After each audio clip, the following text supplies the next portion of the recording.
ផ្កើងព្រះគ្រីទ្រង់ស្មងស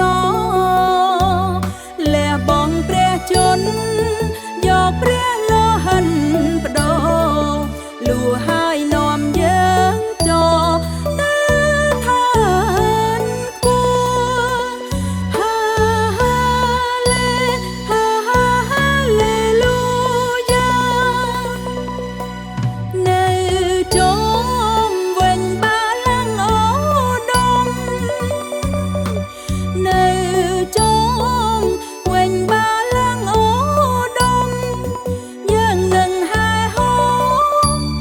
ច្រៀងថ្វាយជ័យព្រះទ្រង់យងទ្រង់ឈ្នះមាច់ជ្រៀ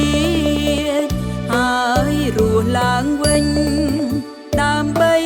ជួយរំតងស្រាញ់លើទ្រង់ហើយខាងសេចក្តីសងព្រោះបិណ្ឌព្រះអង្គស